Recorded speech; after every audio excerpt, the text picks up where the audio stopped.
Buenas tardes, profesora. Buenas tardes, compañeros que me están viendo. El día de hoy vamos a exponer acerca de la informalidad laboral en el Perú. Y mi grupo está conformado por Alison Llerena, Ángelo Tolentino y quien les habla, Yair Cuyubamba. Así que vamos a comenzar con la exposición. Voy a hablar sobre el capítulo 1 de la informalidad en el Perú. El origen se da a que los intentos de las empresas al circunscribirse en el marco legal son mucho más costosos que los beneficios que tienen las empresas, por lo cual más del 70% de las empresas en el Perú son informales, lo cual también son los trabajadores quienes no tienen los beneficios o derechos que deberían tener. Seguidamente voy a hablar sobre la definición de la informalidad laboral, que consiste en que es el conjunto de trabajadores, empresas, organizaciones y colaboradores de por sí que están fuera del marco legal del país, por lo cual ninguno de los trabajadores ni la empresa en sí cuentan con protección legal ni por parte del Estado ni por parte de las leyes económicas, lo cual, a diferencia de las empresas legales, tienen una protección alguna mínima que las respalda cuando están con un problema de crisis tanto económico como social.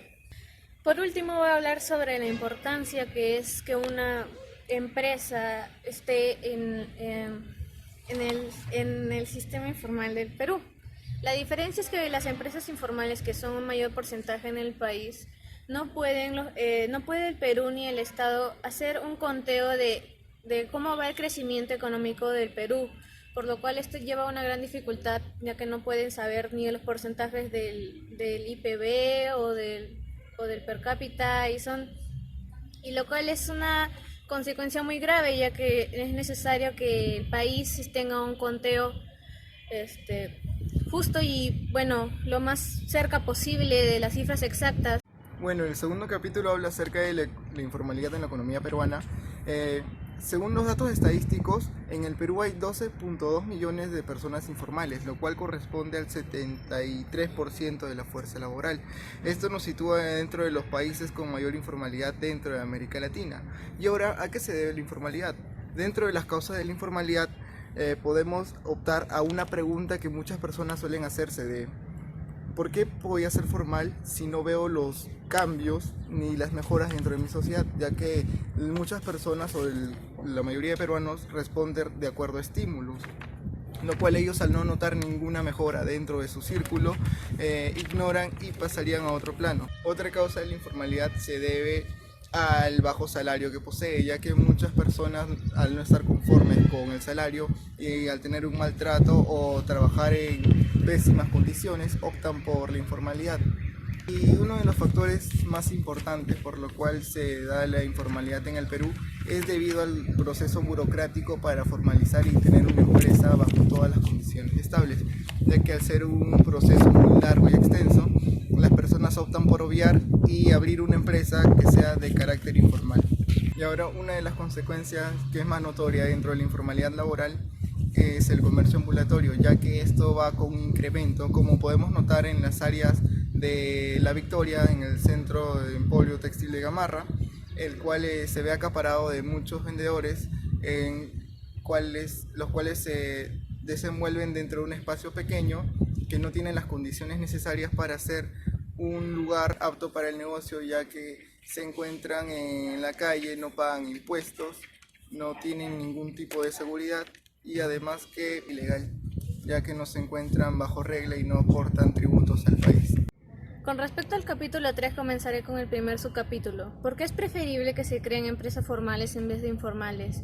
Para comenzar, es importante la productividad de cada colaborador en las empresas. Entonces, a diferencia de una empresa que es formal, tiene el clima laboral, el ambiente laboral y la comunicación entre los trabajadores, tanto la interacción social entre ellos, son muy altas y eficaces porque saben que es importante la mano de obra, tanto de todos los trabajadores. Si están muy bien, si se sienten muy bien con ellos mismos y con la empresa, entonces va a haber mayor productividad, por lo tanto mayores ganancias. A diferencia de una empresa informal que no cuenta con las reglas del marco legal, no tienen el clima laboral ni la interacción interpersonal entre ellos muy adecuada, por lo cual entre ellos es muy importante la productividad y el rendimiento de cada colaborador, porque a pesar de que se encuentren en el mismo puesto de trabajo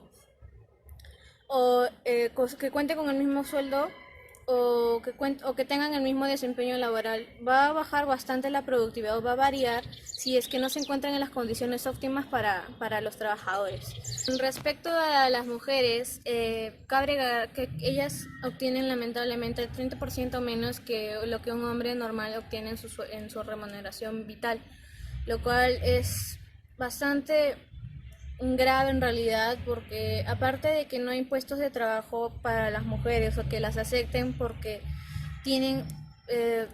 les piden unas excelencias educativas que son muy altas para la edad en la que ella comienza, incluso a temprana edad. También las limitaciones a los estudios. Y con respecto al siguiente subcapítulo, ¿cómo ha ido evolucionando el sector informal en el país? Bueno, voy a dar un dato muy interesante en realidad, que 9 de cada 10 trabajadores que laboran en el sector informal solo se encuentran laborando en trabajos de menos de 5 trabajadores, como restaurantes o bodegas pequeñas. Y por esa misma razón, que como los mismos trabajos no tienen bastantes ingresos, es porque los mismos trabajadores no se encuentran en planilla. Pero ¿por qué los trabajadores prefieren un empleo informal que una laboral? Pues es una razón muy simple en realidad, porque los empleos formales tienen unas exigencias muy limitadas y un poco altas, para decir en verdad, como título universitario o algunos aspectos que muchas personas del país no cuentan. Por lo tanto, es necesario de que el Perú tenga un análisis sobre por qué está pasando eso y de qué manera poder ayudar, como dar estudios gratis o en las mismas municipalidades para que los mismos trabajadores cuenten con estudios suficientes para poder ingresar a un trabajo formal. Bueno, yo voy a pasar al capítulo número 4, donde vamos a hablar acerca de los pasos para hacer formal tu empresa. Y bueno, para poder dar unos datos destacados acerca de la importancia de esto, es que en la actualidad el tener una empresa formal tiene muchas ventajas como muchas desventajas. Y bueno, voy a explicar más o menos los pasos de manera detallada para que todos ustedes puedan entenderlo. Para poder trabajar antes con una marca tienes que crear tu logo y el nombre de tu empresa. Entonces, ¿de qué manera te puedes fijar si tu logo no está registrado en el mercado?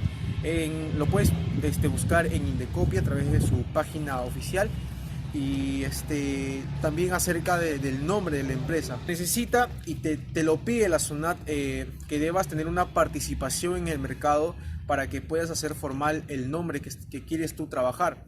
Entonces, ¿cómo se da esas pruebas? A través de boletas y facturas, para que puedas decirle a la SUNAT que estás trabajando formalmente con ese logo y esa marca, siempre y cuando no esté registrado en Indecopy el nombre cual tú hayas elegido.